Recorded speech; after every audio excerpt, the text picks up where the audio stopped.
in our manifesto, we've tried to support the development of sports in various ways, especially supplementing the allowances that is paid to footballers. So you think as a government, we'll be supporting the allowance that a team is supposed to pay to players. Then I will sit down as a minister, fold my arms, and when I hear that Muftar is supposed to give 5,000 cedis to Nii Lante as support, Muftar will give 3,000 and keep 2,000, and I will laugh over it. I'll come to you straight and get the 2,000 and add up to the place. But I don't know. But that doesn't happen. That doesn't. These are things we've heard, but there's no evidence to back it that it happens. You've heard. I'll find the evidence. Because people don't know how. Some people don't know how to get the evidence and the facts and the distance to support those things. Because sometimes the players are scared of the people they talk to. As I sit here, there are so many footballers who come to me every day to complain about how they are treated. As even as a media person, I get them please on my phone. Thank you. But you are unable to talk about it because the environment will find ourselves. But when I'm the minister and you come to me with those facts, I will confront the person. I say, this is what you are doing. I'm handing you over to the police. I'm handing you over to the NIB. Look, I sit here and I get people who will go and get some Okada dry rider and then go to box reds and then use somebody's records. So Muftar has fought this number of fights. He's won this. And then they take Muftar out because of visa. Yeah. They will take him out into a ring. One blow, Muftar falls. They take the money. All that they're interested in is the money. And I recall Richard Comey trying to fight the boxing authority over that. But they were like, he's speaking out of ignorance. No, you see, it affects the image of Ghana in world boxing. That anybody, they call it Achiagbeshin or something. What sort of nonsense is that? Are we developing boxing or we just taking advantage of the boxers? There's a story up to today. I continue to live about with it. This boxer, Sarkodie. Sarkodie was a welterweight boxer. He was taken to France and he was put in a ring against a light heavyweight boxer. One blow, he fell out of the ring. Today, he's sick. Today, he's sick. We had Francis Kwade. Went through the same. There was apart from that was also sent to Germany. Yes. He suffered same. Recently, a boxer was sent to Nigeria. He was not a boxer. He's an Okada rider in my constituency. He was sent to Nigeria as a boxer. If he was killed. Who killed him? You see, so you sit down as a minister and you say, because of people would talk about some journalists who talk, so don't. I will. Somewhere last year, okay. You see, we must sanitize the system. I don't believe that you must exploit somebody, put his life in danger for your selfish gain, for your capricious intent. It won't happen. The capricious has come. So, okay. So it's something that we must look at seriously. It's not only football. Yeah, it appears to happen in every sector. Yes. So I had a call from the one of these Yoko. Yoko called me. They had evidence about how an official was exploiting young talents to like young children between the ages of 12 and 15 to the US. He was kind of exploiting them. So someone from Yoko called me and they wanted what the regulations of FIFA say when it comes to taking young talent. Yeah, teenagers. Yes, teenagers. And I told the person what I knew of the CAF and supported with the FIFA statutes and all that. He called me back and said, Muftar, we have a story. We have a case here. And when we are ready, we'll come for him. Recently, I've seen a video gone viral. Some footballers, presumed footballers, were taken to Russia. Yeah, just recently. Look, if you know the number of Ghanaian supposed footballers in Vietnam, Indonesia, Singapore, and other places, and they call you and they lament to you, they tell you what they are going through, it's not easy. People are exploiting them. International law is against such things. And they say, as a minister, I'll keep quiet. Nii Lante will keep quiet. Me? I remember when I did the story about the FIFA World Cup money, how about like $1.1 million of Ghana's World Cup money was unaccounted for, and all the things that happened. And to be frank, right, I had assassins come after me because of that story. You see? Yeah. You see? Why should that happen?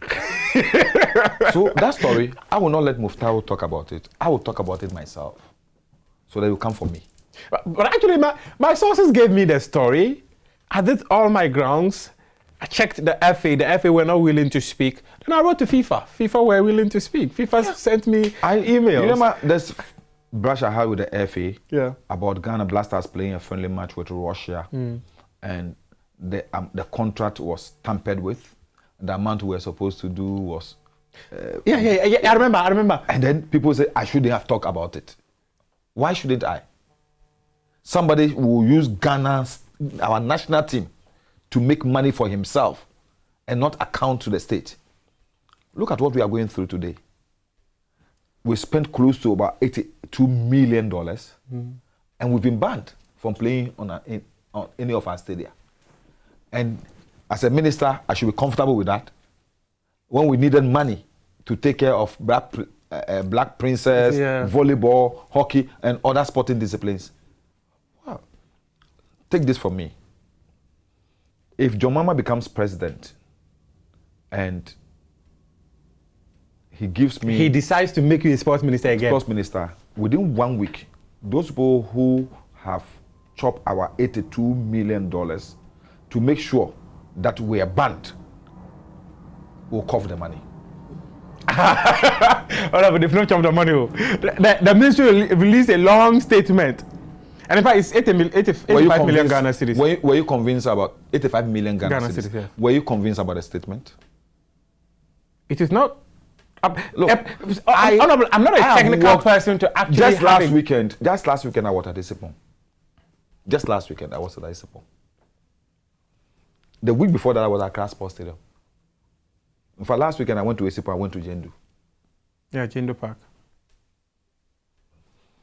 I wanted to be sure that really, has there been any renovation at Isipon?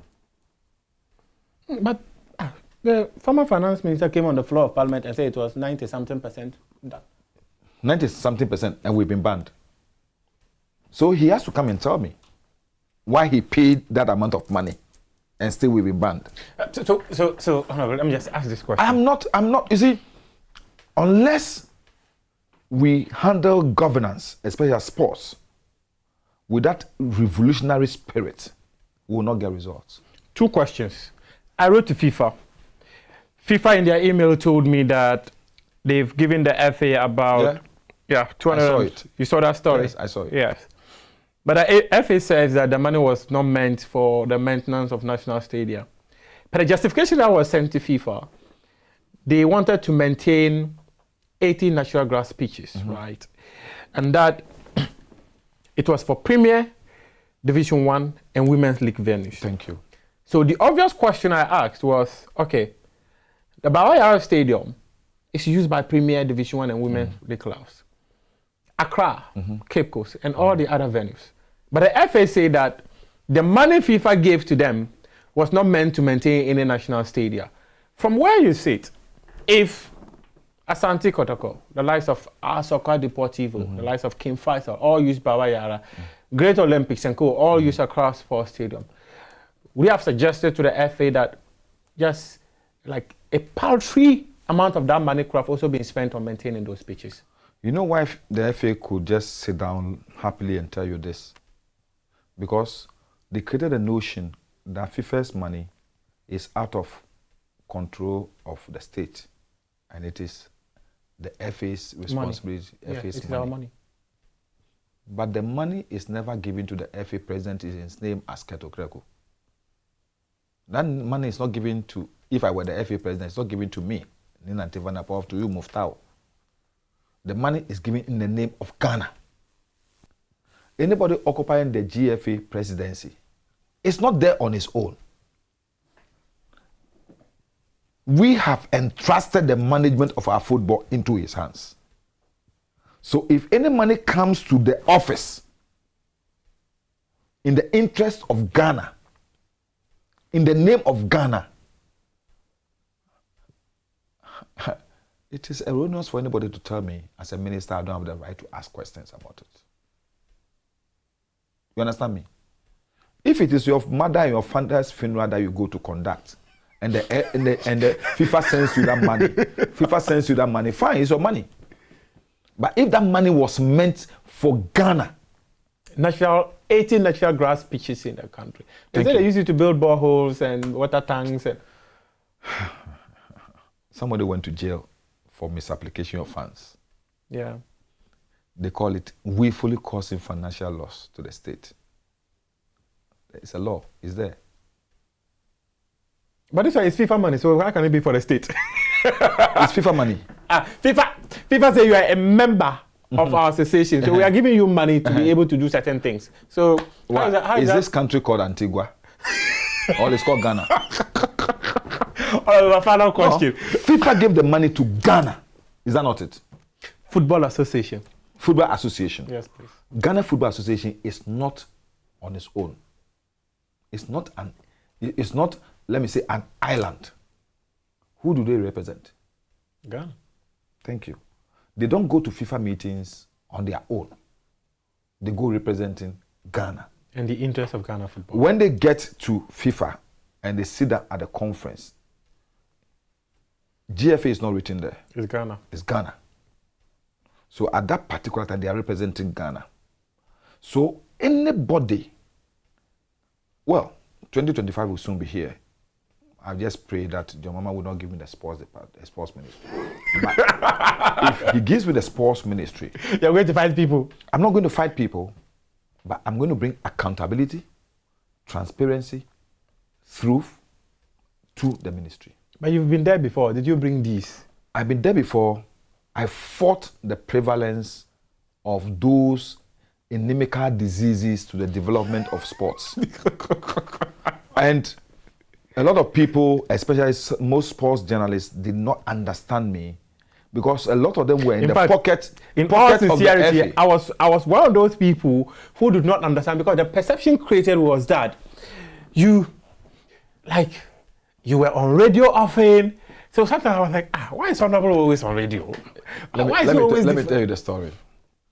I'm a journalist, you know. And the GFA is fond of always setting agenda. They have their people in the media. Yeah. So they first will set the agenda. And then you, the ministry or the minister, will have to come and defend yourself. This time I decided to take the fight to them. You are being proactive. Yes. Look, the best way to defend is to attack. I'm a sportsman. And today, you know, football, the most, let me say, productive style of play is to attack. Is to attack. But were there certain things that you felt you should have handled them differently? On a hindsight? For now, I don't think so. I don't think I regret for any action I took as a minister for youth and sports. I remember you and I spoke. I was sad I didn't get enough time. If I had enough time, you will enjoy football. Our stadium would not be empty by now. I remember you and I spoke when I was advisor, and we were struggling to qualify for the World Cup. We had gone to lose to Egypt. We had drawn against Uganda. I remember you talking about how the UK were so excited at the 2016 Olympics about the performance of other teams. So maybe God just wanted Ghana not to be able to qualify for the World Cup in 2018, but to do well in other disciplines. Yes. You still hold that position? I still hold that position. So you have no regret that we didn't qualify for the 2018 World Cup? No. If we had done well, we'll have qualified. We didn't do well, so why should we have? but you were blamed as being the reason why No, we you see, didn't. the issue is simple, Muftau. If we agree that for now we are not doing too well in football, that's why I feel sad for Otuado. Those were your exact words. Thank you. I recall 2016. If we're not doing too well in football, and we know that if we give a little bit of attention to athletics, we'll do better. Yeah. Boxing will do better. Why don't I? Why don't? There is no country in the world that has been at the pinnacle of football for, let me say, 2 decades. No, you. Today, Brazil is Brazil not going now? Yeah, you were deep. Even Germany had their difficult times after winning the World Cup. Yeah. Even Spain. Yeah. Everybody. They got knocked out of the group stage of the World Cup. Yes. You understand? So today, you could see Brazilian athletes at the Olympics winning medals. Yeah. Why do you think they've moved away from football and going into athletics?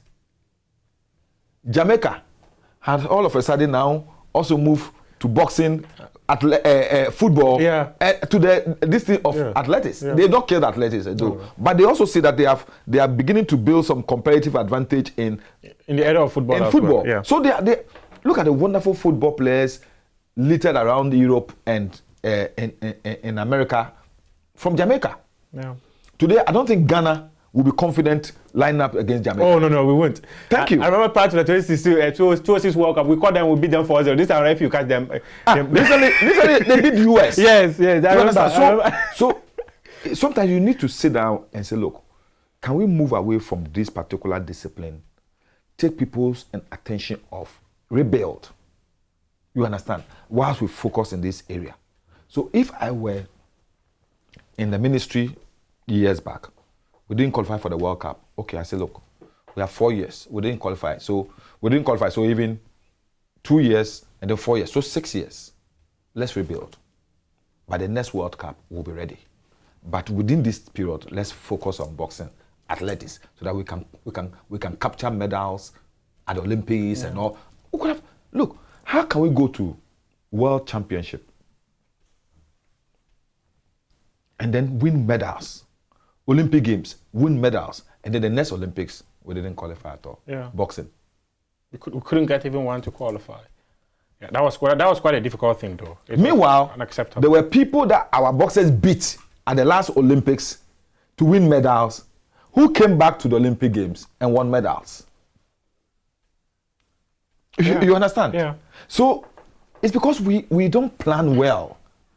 We don't sit down to really analyze what our priorities are.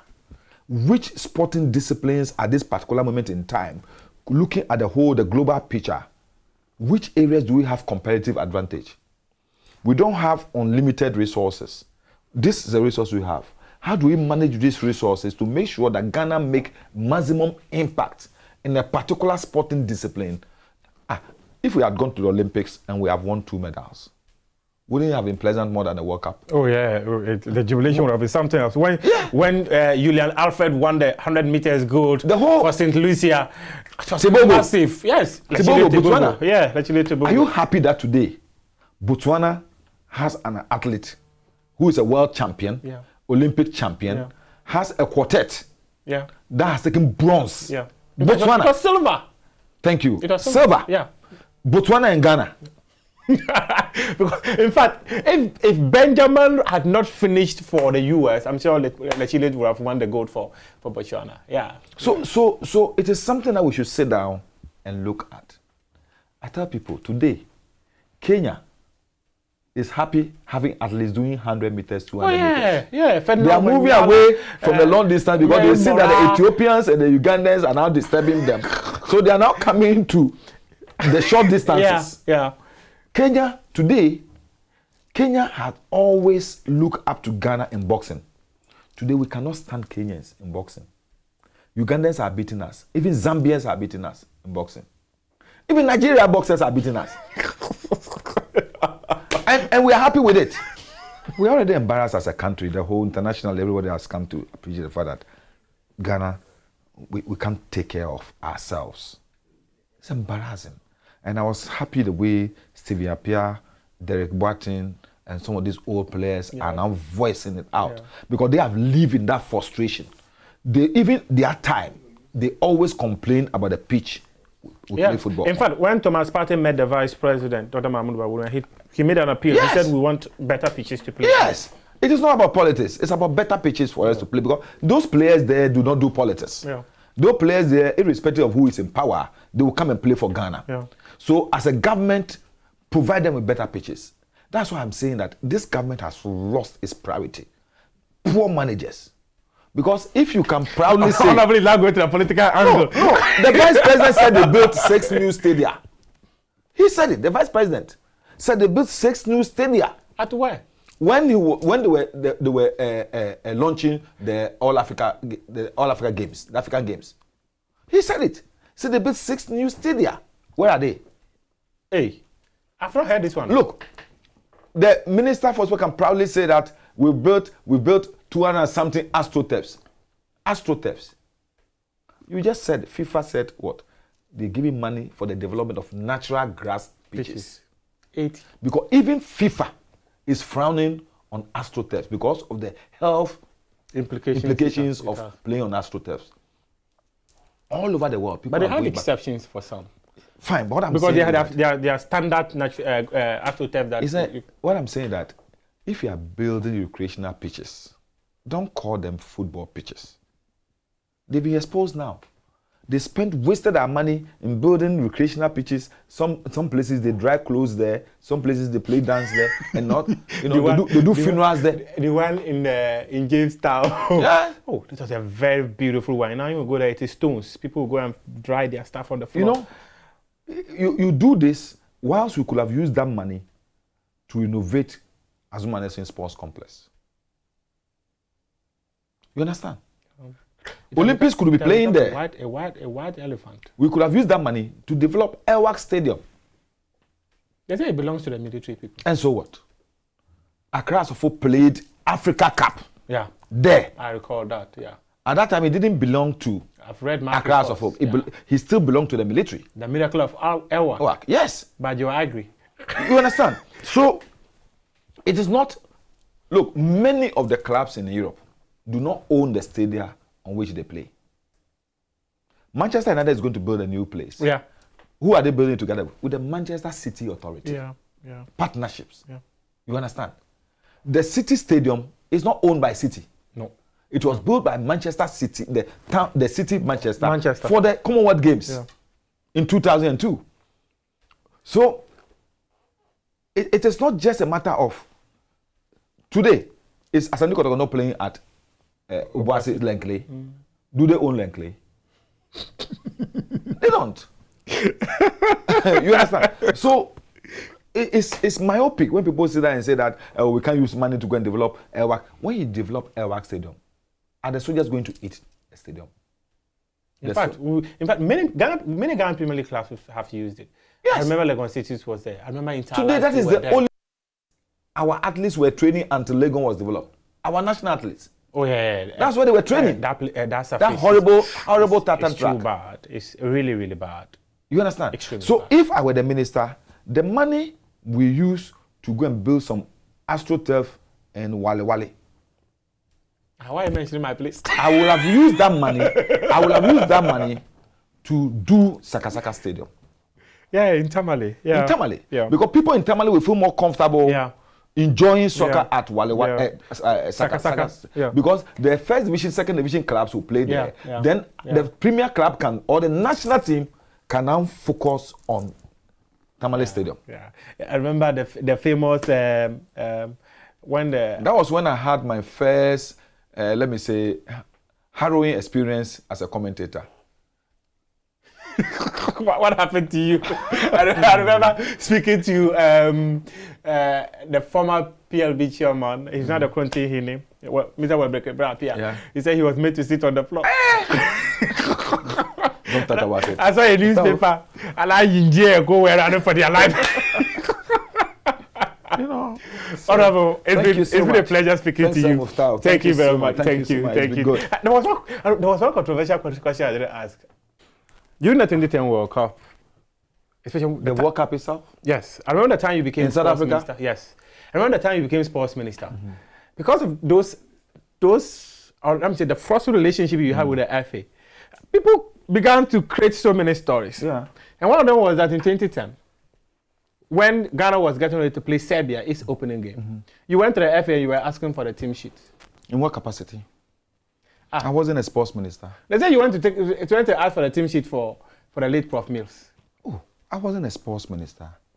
And at that time, the sports minister was Akuya Sena Dansoa. Yes, yes. And Akuya is not a small girl for me to just...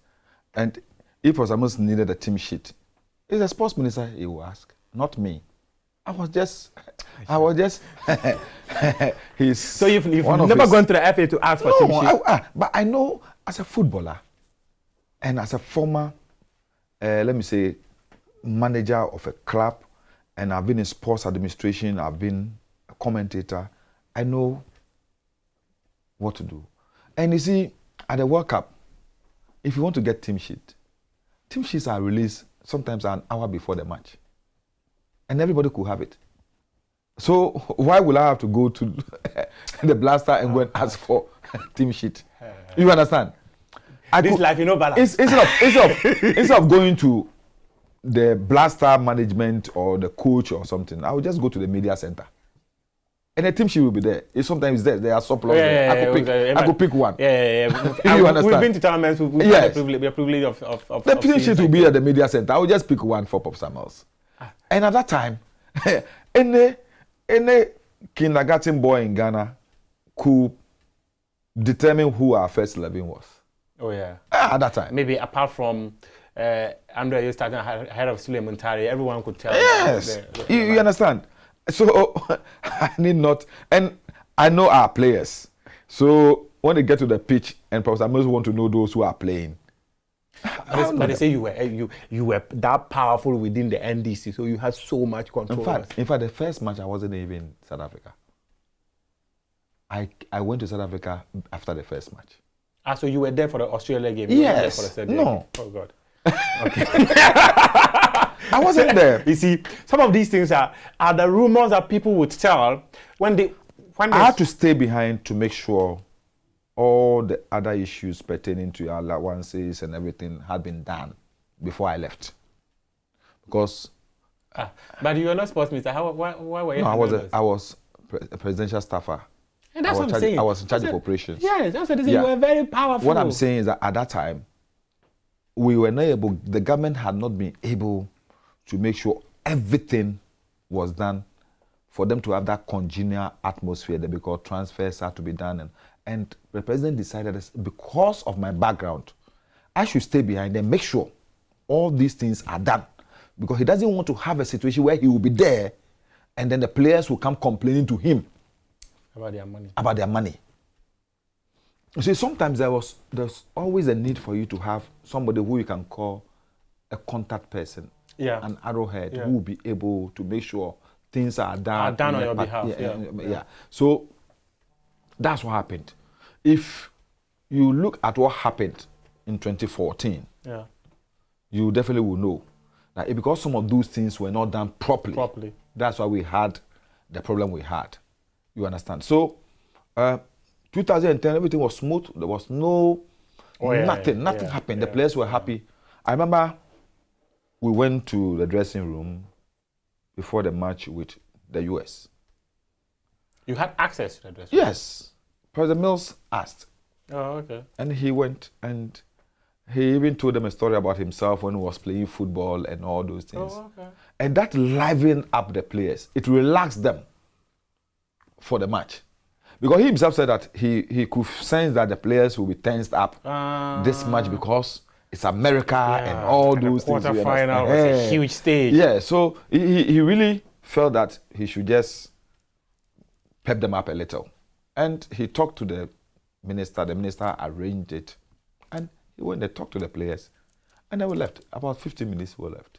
And you could see that the players on the field were a happy bunch of people. Wow. You understand? If he had been home, he would have talked to them on phone. But he was present. He was present. He was present, so he decided to at least give them a pep talk. And you see, where we were staying, and the distance between where we were and where the team was far. Oh, okay. Yeah, so initially we wanted to go and visit them in their camp. You understand? But we're advised by the security at that time. In fact, South Africa at that time, security was so tight. Yeah. And where we were was a whole cordon of, it wasn't only Ghana president who was there, other presidents were living in the same area. So it was, I remember I was even going to Santin because there was this fun, village in Santin.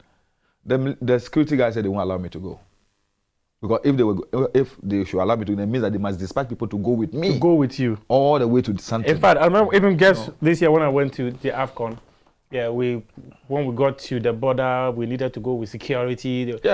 Major competition like that, there are always security.